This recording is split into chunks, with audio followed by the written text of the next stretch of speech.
Thank you ಕೃತಿ.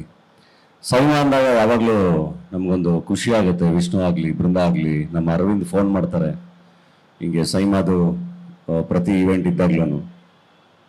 ಈ ಸರಿನೂ ಹಾಗೆ ಈ ಸರಿ ಮತ್ತೆ ದುಬೈಲಿ ಸೈಮಾ ಆಗ್ತಿರೋದು. ನನಗೆ ಯಾವಾಗಲೂ ಸೈಮಾ ಅಂತಿದ್ದಂಗೆ ಒಂದು ಅದ್ಭುತವಾದ ಮೆಮೊರಿನ ಕ್ರಿಯೇಟ್ ಮಾಡುವಂಥ ಒಂದು ಜಾಗ ಅಂತ ಯಾವಾಗಲೂ ಅನ್ಸೋದು.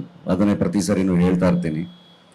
ಆ್ಯಂಡ್ ಇನ್ನೊಂದು ಇವತ್ತಿನ ಖುಷಿ ಏನಂದರೆ, ಲಾಸ್ಟ್ ಇಯರ್ ನನ್ನ ಬರ್ಡೇ ದಿನ ಇಂಡಸ್ಟ್ರಿಗೆಲ್ಲ ನಾನು ಪಾರ್ಟಿ ಕೊಟ್ಟಿದ್ದೆ. ಈ ಸರಿ ನನಗೋಸ್ಕರ ಈಗ ಸೈಮಾಯಿಂದ ಪಾರ್ಟಿ ಇದೆ ಇವತ್ತು.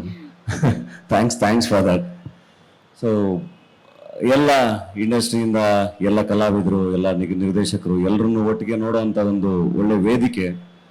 ಎಲ್ಲರೂ ಅಷ್ಟು ಬ್ಯುಸಿ ಇರ್ತೀವಿ ಕೆಲಸಗಳ ಮಧ್ಯ, ಅದ್ರ ಮಧ್ಯ ಈ ಥರದ್ದೊಂದು ಈವೆಂಟು ತುಂಬ ಚೆನ್ನಾಗಿರುತ್ತೆ ಯಾವಾಗಲೂ.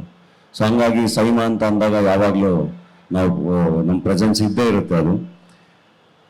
ಆ್ಯಂಡ್ ನಾಮಿನೇಷನ್ ಕೂಡ ಇರುತ್ತೆ ಪ್ರತಿ ಸರಿ ಎಲ್ಲರೂ. ಈ ಸರಿ ನನಗೆ ತುಂಬ ಖುಷಿ ಏನಂದರೆ, ಲಿರಿಸಿಸ್ಟ್ ಕ್ಯಾಟಗರಿಯಲ್ಲಿ ನಾಮಿನೇಟ್ ಮಾಡಿದ್ದಾರೆ.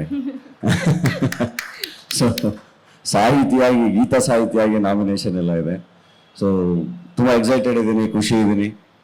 ಒಂದು ನಾಮಿನೇಷನ್ ಸಿಗೋದೇ ಕಲಾವಿದರಿಗೆ ಒಂದು ದೊಡ್ಡ ಹೆಜ್ಜೆ ಅಂತ ಹೇಳ್ಬೋದು. ಒಂದು ಮೆಟ್ಲು ಆಗೋವಂಥ ಚಾನ್ಸಸ್ಗಳಿರುತ್ತೆ ಯಾವಾಗಲೂ ಕೂಡ.